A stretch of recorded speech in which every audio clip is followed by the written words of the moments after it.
Salut à tous, on se retrouve aujourd'hui pour parler du Paris Saint-Germain ce mercredi 4 mai et on commence directement avec le programme du PSG pour cette fin de semaine. Donc aujourd'hui on est mercredi, donc c'est entraînement, il y a eu entraînement hier, il y a aussi entraînement demain, vendredi, samedi avec la conférence de presse de Pochettino pour parler de l'avant-match bien sûr de ce Paris Saint-Germain contre l'équipe de Troyes. Coup d'envoi dimanche soir à 20h45. Donc les photos de l'entraînement du jour, on peut voir Sergio Ramos, on peut voir aussi Neymar. Donc c'est les deux seules photos. C'est que le Twitter officiel du PSG publie très rarement des photos de l'entraînement. C'est dommage. Voilà, parce que souvent je fais le Real et le Barça, il y a souvent des photos de l'entraînement. Du côté de Paris, il y en a très peu. Donc c'est les seules photos que je vais montrer de l'entraînement du jour que j'ai pu voir sur les réseaux sociaux. On va parler toujours du PSG, toujours le PSG en Ligue 1. Et vous savez que le PSG a dépassé la barre symbolique quand même des 100 buts cette saison, toutes compétitions confondues. Donc ils sont même à 101 buts exactement. Donc voilà les buts clés en gros de l'exercice 2021-2022. Donc tout d'abord le premier but a été inscrit par Achraf Hakimi, c'était face à Troyes, donc le futur adversaire. C'était lors de la première journée, donc lors du tout premier rendez-vous de la saison à l'occasion des retrouvailles avec le championnat. Paris se déplaçait chez le premier Troyen et pour sa première prestation dans l'élite, la nouvelle recrue parisienne Achraf Hakimi ouvrait son compteur officiel sous le maillot rouge et bleu les gars. Donc il y a eu victoire des Parisiens pour ce premier match. Du côté de Troyes, le 20e but les gars, de nouveau c'est Achraf Hakimi qui a marqué ce but du 20e cette saison. Donc c'était face à l'équipe de Metz. Encore lui, lors de la 7e journée de l'international marocain, s'est offert un doublé en plus face à Metz, arrachant la victoire dans les dernières secondes. À la 95e minute, il avait été buteur. C'était ce 20e but.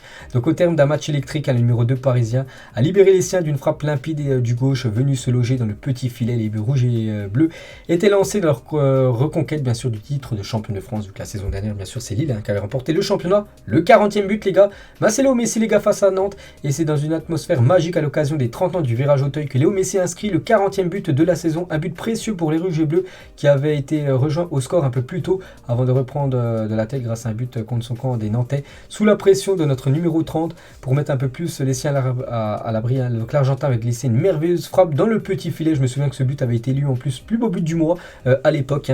Donc voilà la frappe de Léo Messi. C'était son premier but en plus, je crois, en championnat pour Léo Messi. Il avait déjà marqué avant en Ligue des Champions, mais en championnat, c'était son premier but. Voilà, c'était le 40e but en gros du PSG sur les 101 marqués cette saison. Le 60e, les gars, c'est Thilo Kehrer face à Lyon pour le premier match de championnat de l'année 2022. Les Parisiens se déplacent à Lyon. Menés 1-0 à la pause, Pochettino et ses hommes ont opté pour des changements parmi eux. L'entrée de Thilo Kehrer et après une phase de domination, le numéro 24 du club de la capitale réalisé une reprise parfaite en première intention pour égaliser.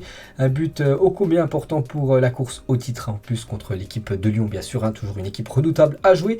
Le 80e but, les gars, c'est le but de Neymar contre Bordeaux, affiche historique du championnat de France. Bordeaux PSG pouvant propulser les Parisiens toujours plus près du sacre.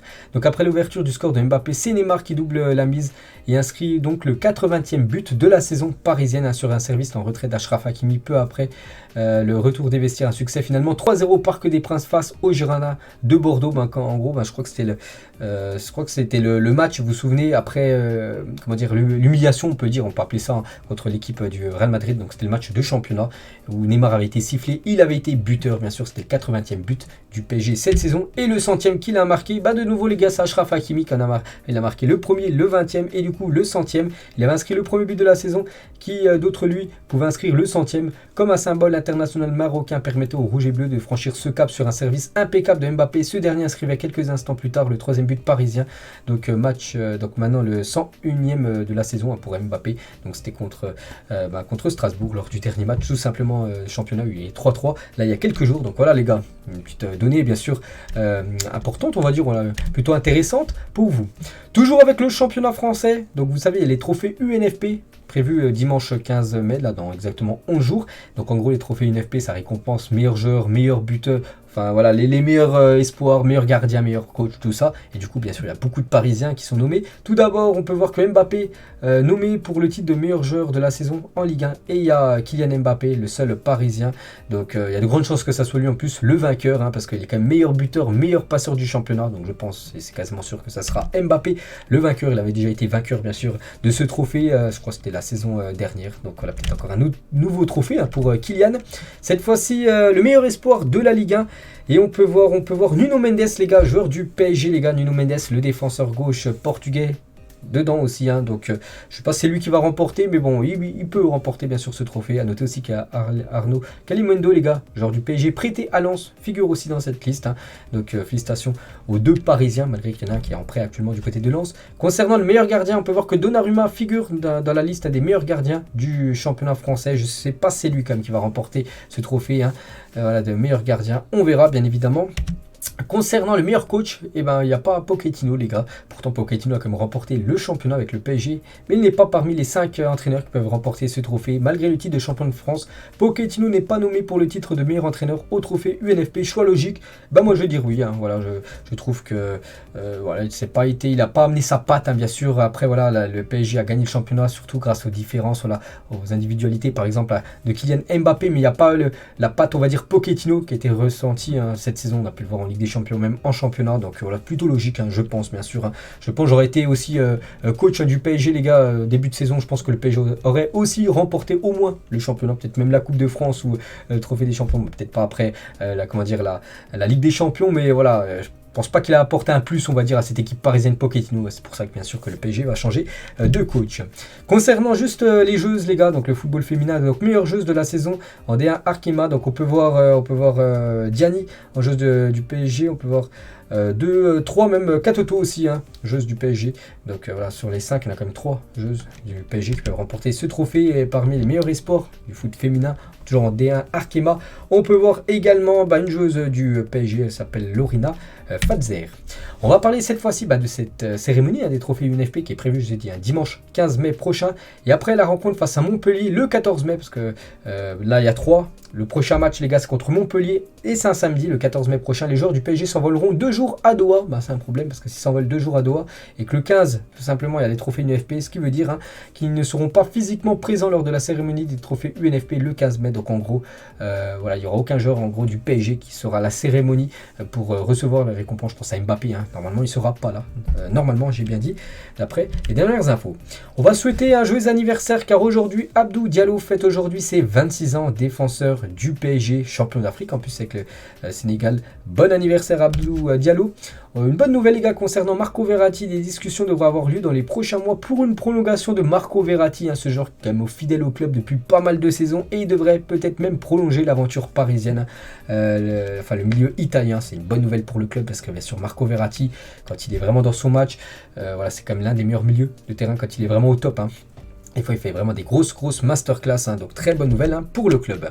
Ça, c'est peut-être pas une bonne nouvelle, hein, je pense, pour les supporters du PSG. Je pense pas qu'ils vont apprécier parce que la possibilité de voir Leonardo rester au PSG prend de l'épaisseur, en gros, prend de l'ampleur. Donc voilà, Leonardo pourrait peut-être du coup continuer en tant que directeur sportif du côté de Paris. Et je sais qu'il y a beaucoup de supporters du PSG voilà, qui font toujours grève, hein, bien sûr, hein, vous savez, dans le stade. Voilà, par rapport surtout à la direction. Surtout, Pochettino et surtout aussi Leonardo qui est beaucoup ciblé, beaucoup critiqué. Et du coup, il pourrait peut-être rester d'après les dernières infos. Pour l'instant, voilà, ça va prendre avec des pincettes, mais voilà, il pourrait peut-être continuer du côté du PSG. Je pense pas que ce soit une bonne nouvelle pour le club, hein. Je pense qu'il faut changer quelque chose, dont le directeur sportif. Donc, je pense que le PSG ferait une grosse erreur de conserver Leonardo. Jean-Michel Larquet, très cash, hein, sur Neymar. Neymar va terminer l'une de ses plus mauvaises saisons PSG. Il n'est plus un joueur de foot. Il vous prend pour des pigeons. Voilà ce qu'il a dit Jean-Michel Larquet sur l'émission Rotten sans flamme sur RMC. Donc voilà, il a complètement descendu de nouveau le joueur Neymar. On va parler un petit peu à vos transferts. Manchester United a offert à Ousmane Dembélé un salaire net compris entre 10 et 15 millions d'euros par an. De son côté, le PSG lui propose 17 millions d'euros par an pour rejoindre l'équipe parisienne. Après, l'objectif toujours, hein, du joueur à la priorité, c'est de continuer du côté du Barça. Mais le problème, c'est que le Barça propose beaucoup moins que ce que propose par exemple le PSG. N'oubliez pas qu'il est en fin de contrat en fin de saison et on verra ce que va décider Dembélé dans quelques mois. Raphaël Leao, les gars, grand joueur, hein, de l'équipe de l'AC Milan, vraiment l'homme fort cette saison. Et on peut voir qu'il est à Paris hier, il a même mis sur son compte Instagram, hein. Paris, c'est toujours un bon choix, voilà, avec 3 petits points, hein, donc parce qu'il parle, voilà, parce qu'il est venu en vacances, ouais, parce qu'il avait quelques jours de repos, donc il est venu à Paris. Ou est-ce qu'il parle tout simplement que le PSG, j'avais vu des rumeurs qui s'intéressaient à Raphaël Leao, donc on ne sait pas, les gars, donc on verra, les gars. Une petite info concernant le joueur portugais. Concernant Paul Pogba, donc ne cache pas en privé son envie de rejoindre le PSG cet été. D'après le journal Le Parisien. Donc d'après ce journal, hein, voilà, Pogba veut rejoindre l'équipe du PSG. Ça, bien sûr, c'est une bonne nouvelle, hein, surtout que c'est un joueur qui pourra arriver gratuitement. Moi, je le verrais parfaitement dans l'effectif parisien, les gars, avec Verratti, Pogba, puis après un autre milieu, peut-être Gay, hein, bien sûr, ça peut être vraiment très costaud le milieu de terrain saison prochaine, bien sûr, si Pogba arrive au club. En plus, je vous ai dit, hein, c'est plutôt pas mal, hein, vu qu'il arriverait gratuitement. Et on finit les gars cet épisode, hein, qui était plutôt court aujourd'hui, il y avait juste quelques infos vu que le PSG a plus trop de matchs. Hein. Donc hier j'avais dit un condamné à 2 mois de prison pour s'être fait passer pour un joueur du PSG, parce que voilà, cette personne s'était fait passer pour un joueur du PSG et n'avait pas payé 2 nuits d'hôtel. Et du coup voilà, quelqu'un a mis un Messi enfin démasqué, voilà, c'était une petite info on va dire plutôt marrante. Hein. Donc voilà les gars ce qu'il y avait à dire aujourd'hui concernant l'équipe parisienne. Donc j'espère que ça vous a plu, on se retrouve demain. On parlera cette fois-ci de l'Olympique de Marseille. On fera l'avant-match de Marseille qui joue demain soir un match, une demi-finale retour de Coupe d'Europe. Allez, je vous laisse. Bonne journée à vous et à plus tard.